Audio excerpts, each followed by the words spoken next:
Que la paix soit surtout bien guidée. Alhamdulillahi Rabbil Alamin. Bon, vous savez, il y a pas mal de choses, en fait, de comportements qui font très mal à l'image de l'islam. Et parmi ces choses, il y a l'éducation des enfants, le garçon et la fille.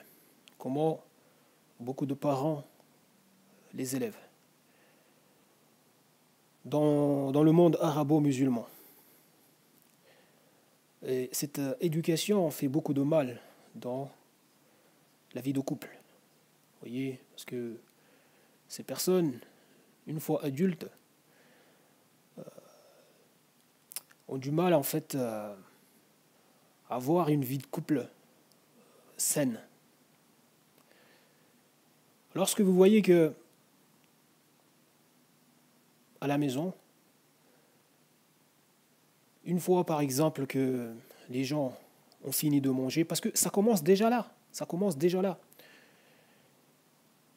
Donc une fois que les gens ont fini de manger, c'est aux filles qu'on va demander de débarrasser la table. Alors que les gens sont chez papa et maman. Le garçon, il a fini de manger, lui, il va laver les mains, il va aller jouer. C'est la fille qui doit débarrasser la table, laver même peut-être les assiettes derrière. Alors que normalement, les deux doivent faire ça. Les deux, parce que c'est là où justement on prépare le garçon à être quelqu'un, on va dire, de sociable, quelqu'un de serviable, vous voyez, dans sa vie de couple, à être quelqu'un de bien. Pas un roi qui est là, un roi tyran qui attend d'être servi, qui ne respecte pas l'autre. Parce que c'est justement les parents venant là mettre la pression sur la fille et laisser le garçon faire ce qu'il veut. En fait, ils préparent un tyran, une personne qui ne va pas respecter la femme, la fille, parce que on l'a préparé comme ça. Quand il terminait de manger, on appelait sa sœur pour ramasser les restes, pour débarrasser la table. Ou on l'appelle pour aller le servir. Mais comment voulez-vous que ce garçon ait du respect à l'avenir pour sa compagne, pour la femme, etc. Donc les gens réfléchissez bien. Réfléchissez bien. Moi, personnellement, je ne vous dis pas d'aller dans la direction de ces mouvements, des gens qui veulent bannir toute idée de genre, et tout, etc., qui veulent que le garçon se comporte comme une fille et la fille se comporte comme un garçon, en fait, qui veulent que les gens nient le réel. Non, de toute façon, qu'Allah m'en préserve. Hachak.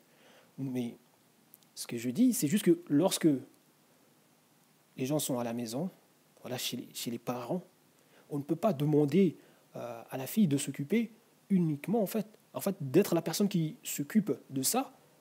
Et le garçon, lui, il a fini de manger, il peut aller partir, s'amuser ou faire ce qu'il veut. C'est à la fille de s'occuper du reste. Ce n'est pas juste. Ce n'est pas juste. Donc, et en plus de venir là, justement, préparer la petite fille, après, ce n'est pas étonnant non plus, vu déjà ce que je viens de vous rappeler. Parce que quand ça vient là préparer la fille à supporter tout désagrément en fait de l'homme, à préparer la fille à être en fait la personne dans la vie de couple qui doit tout supporter. Vous voyez ? Donc c'est mettre sur son dos en fait une charge énorme.